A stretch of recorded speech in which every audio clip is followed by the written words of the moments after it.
Descubra como era o trabalho na Rua 25 de Março em 1940, um dos lugares mais movimentados da cidade.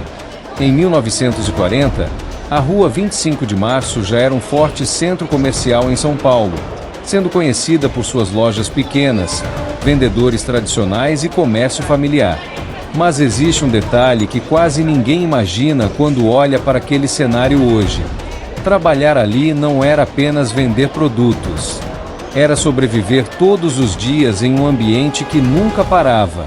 Muitos dos comerciantes eram imigrantes sírios, libaneses e judeus, que trouxeram não apenas mercadorias, mas também costumes, formas de negociação e uma maneira única de lidar com clientes. Eles transformaram a rua em um verdadeiro mosaico cultural, onde diferentes línguas, sotaques e hábitos se misturavam o tempo todo. E isso fazia com que cada loja tivesse sua própria identidade. Mesmo naquela época, a Rua 25 de Março já era conhecida pelo comércio intenso. Era considerada um dos principais centros comerciais da cidade de São Paulo, atraindo pessoas de diferentes regiões, muitas vezes dispostas a atravessar longas distâncias apenas para comprar ali. Mas o que poucos percebem é que por trás desse movimento existia uma rotina extremamente pesada. As lojas pequenas e os vendedores tradicionais davam o tom característico do local, onde era possível encontrar uma variedade enorme de produtos. Tecidos, roupas, utensílios e artigos importados simples estavam por todos os lados, empilhados, organizados de forma improvisada, ocupando cada centímetro disponível. E no meio disso tudo, estavam os trabalhadores. O comércio familiar era uma marca registrada da 25 de Março.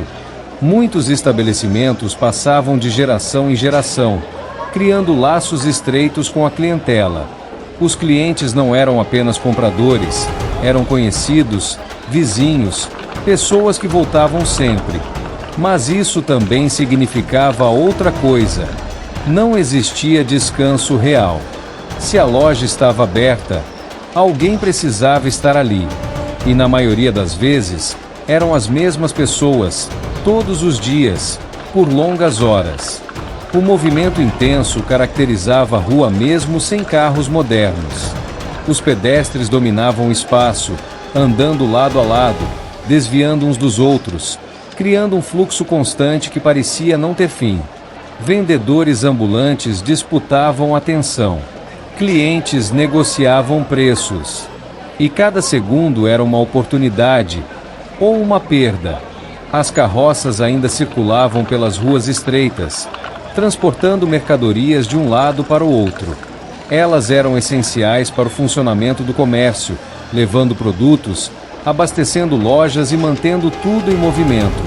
Ao mesmo tempo, os primeiros carros começavam a aparecer, trazendo um sinal de modernidade, mas também aumentando a confusão. Era um cenário caótico, mas um caos organizado. Apesar disso, o ritmo, comparado ao de hoje, ainda permitia algo que parece impossível atualmente. As pessoas conversavam mais. As negociações eram mais longas. O contato humano era mais presente. Só que isso não tornava o trabalho mais fácil.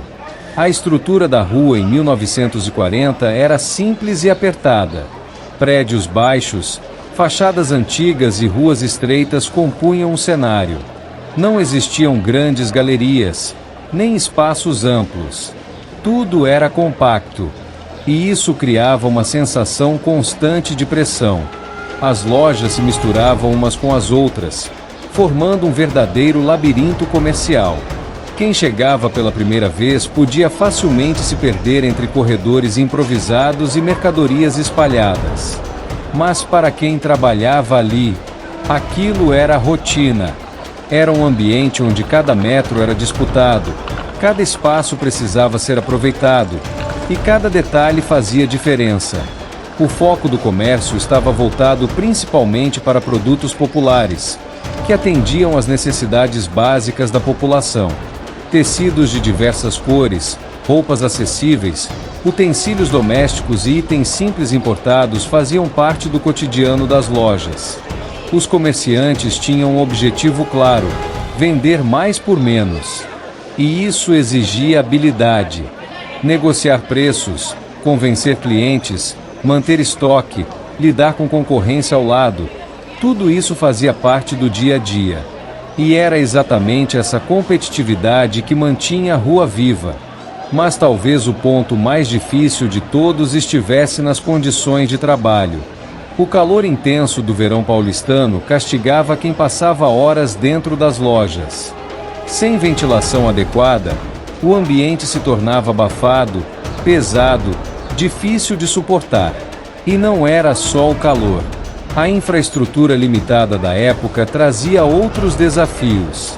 Acesso restrito à água, poucos banheiros, condições sanitárias precárias e longas jornadas sem pausas adequadas.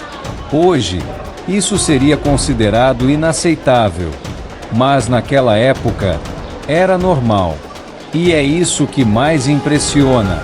Mesmo diante de todas essas dificuldades, os comerciantes continuavam trabalhando, dia após dia, mantendo o comércio funcionando, atendendo clientes e sustentando suas famílias.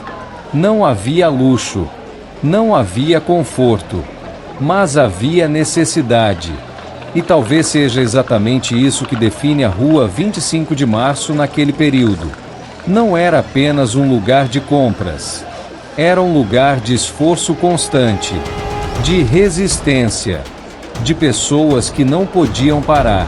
E quando você olha para 25 de Março hoje, cheia, movimentada, moderna, é difícil imaginar que tudo aquilo começou assim, com ruas apertadas, calor intenso, trabalho pesado e uma rotina que exigia muito mais do que apenas vender. Agora me diz, você conseguiria trabalhar todos os dias nesse ambiente? Se esse tipo de história te prende, compartilhe esse vídeo e se inscreve no canal para continuar descobrindo como era viver e sobreviver em outras épocas.